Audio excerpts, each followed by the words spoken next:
श्रोते हो, आता आपण ऐकणार आहात नांदेड जिल्ह्याचं वार्तापत्र.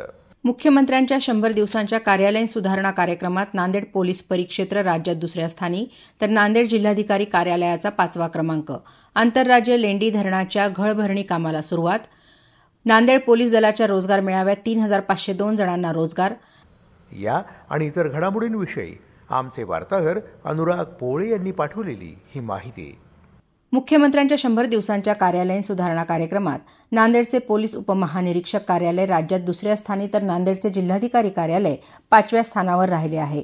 वेबसाईट सुधारणा, कार्यालयीन सोयी सुविधा, तक्रार निवारण, सुलभ जीवनमान, गुंतवणुकीस चालना, तंत्रज्ञानाचा वापर इत्यादी 10 मुद्द्यांवर उत्कृष्ट कार्याबद्दल नांदेडला दुहेरी बहुमान मिळाला आहे.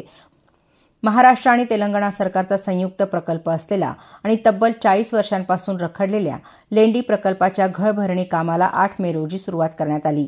लेंडी प्रकल्पात 12 गावे समाविष्ट आहेत.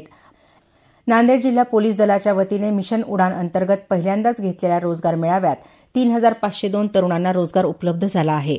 मेळाव्यात भारतातील सर्व उद्योग क्षेत्रातील 97 नामांकित कंपन्यांनी भाग घेतला. या मेळाव्यात 9015 युवकांनी ऑनलाईन रजिस्ट्रेशन केलं होतं. या रोजगार मेळाव्याला उपस्थित असलेल्या 6038 विद्यार्थ्यांपैकी 3502 तरुणांना रोजगार मिळवून दिला. नांदेड जिल्ह्यातील माहूर, हदगाव, उमरी, नायगाव येथील शासकीय निवासी शाळेतील 60 विद्यार्थ्यांनी श्रीहरिकोटा इथं इस्रो या अंतराळ संस्थेला भेट देऊन तेथील कार्याची माहिती घेतली. सामाजिक न्याय विभागाअंतर्गत चालणाऱ्या अनुसूचित जाती आणि नवबौद्ध मुलामुलींना 16 ते 19 एप्रिल या कालावधीत ही संधी प्राप्त झाली. यामध्ये 30 मुलींचाही समावेश आहे.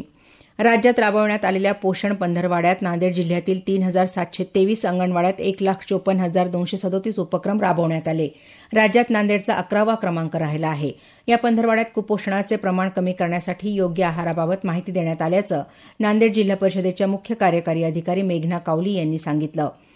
जिल्ह्यातील विविध विकास योजना तसेच विकास कामांबाबत जिल्हा विकास समन्वय आणि सनियंत्रण अर्थात दिशा समितीची 24 एप्रिल रोजी बैठक घेण्यात आली.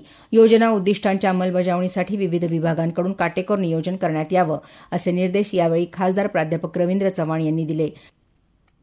नांदेडमध्ये 10 मे रोजी जिल्हा आणि सत्र न्यायालय प्रांगणात झालेल्या राष्ट्रीय लोक अदालतीत एकूण 2699 प्रकरणं सामोपचाराने निकाली निघाली. यावेळी 14,73,40,870 रुपयांच्या रकमेबाबत विविध प्रकरणात तडजोड झाली. नांदेड शहरात विजेच्या प्रश्नांनी गंभीर स्वरूप धारण केलं. वाढत्या तापमानामुळे विजेचा ओव्हरलोड झाला आहे. शहरातील विजेची ओव्हरलोडिंग कमी करण्यासाठी महावितरणनं 5 नवीन सबस्टेशन आणि 17 वीज ट्रान्सफॉर्मर बसवण्याचा निर्णय घेतला आहे. भारतीय सैन्य दलात कार्यरत असलेले जवान सचिन यादवराव वनंजे यांचा देशसेवेच्या कर्तव्यावर असताना श्रीनगरच्या परिसरात 6 मे रोजी अपघाती मृत्यू झाला होता. 9 मे रोजी देगलूर इथं शोकाकुल वातावरणात त्यांच्या पार्थिवावर लष्करी इतमामात अंत्यसंस्कार करण्यात आले. सचिन वनंजे 2017 मध्ये भारतीय सैन्य दलात दाखल झाले होते. दरम्यान शहीद सचिन वनंजे यांच्या कुटुंबियांची राज्याचे उपमुख्यमंत्री अजित पवार यांनी देगलूर इथं त्यांच्या राहत्या घरी 11 मे रोजी सांत्वनपर भेट घेऊन शहीद सचिन यांच्या कुटुंबियांना शासनाच्या वतीने सर्वतोपरी मदत केली जाईल अशी ग्वाही दिली. मान्सून काळात उद्भवणाऱ्या नैसर्गिक आपत्तीचा सामना करण्यासाठी संबंधित यंत्रणांच्या विभाग प्रमुखांनी योग्य ती खबरदारी घेऊन मान्सूनपूर्व कामे वेळेच्या आत पूर्ण करावीत असे निर्देश जिल्हाधिकारी राहुल कर्डिले यांनी दिले. नांदेड जिल्ह्यात गोदावरी नदी आणि इतर लहान मोठ्या नद्या लक्षात घेता जवळपास 337 गावांना पुराचा धोका उद्भवू शकतो. मान्सून 2025च्या अनुषंगाने पूर्वतयारी आढावा बैठक जिल्हाधिकारी राहुल कर्डिले यांच्या अध्यक्षतेखाली जिल्हाधिकारी कार्यालयात घेण्यात आली. नांदेड पोलीस परिक्षेत्रीय कार्यालयात स्थापनेनंतर पहिल्यांदाच कार्यालयाची स्वतंत्र वेबसाईट सुरू करण्यात आली. त्यासोबतच ई टपाल प्रणाली आणि क्राईम इन्व्हेस्टिगेशन मॉनिटरिंग प्रणाली कार्यान्वित करण्यात आली आहे. या नव्या सुधारणांमुळे पोलिसांच्या प्रशासकीय कामाला गती येणार आहे. त्याचवेळी सामान्य माणसालाही घरात बसून पोलिसांकडे आपल्या तक्रारी करता येतील. तसंच गोपनीय माहितीही देता येणार आहे. जलजीवन मिशन अंतर्गत जिल्ह्यात ग्रामीण भागात शुद्ध पिण्याचं पाणी उपलब्ध होण्यासाठी 12 मे पासून FTK जनजागृती अभियान राबवलं जात आहे. या अभियानाअंतर्गत जिल्ह्यातील सर्व ग्रामपंचायतींमध्ये फील्ड टेस्ट किटच्या वापराबाबत जनजागृती करून नियमित पाणी तपासणीस प्रोत्साहन दिलं जाणार आहे अशी माहिती जिल्हा परिषदेच्या मुख्य कार्यकारी अधिकारी मेघना कावली यांनी दिली. नांदेड जिल्ह्याचं वार्तापत्र आताच आपण ऐकलं.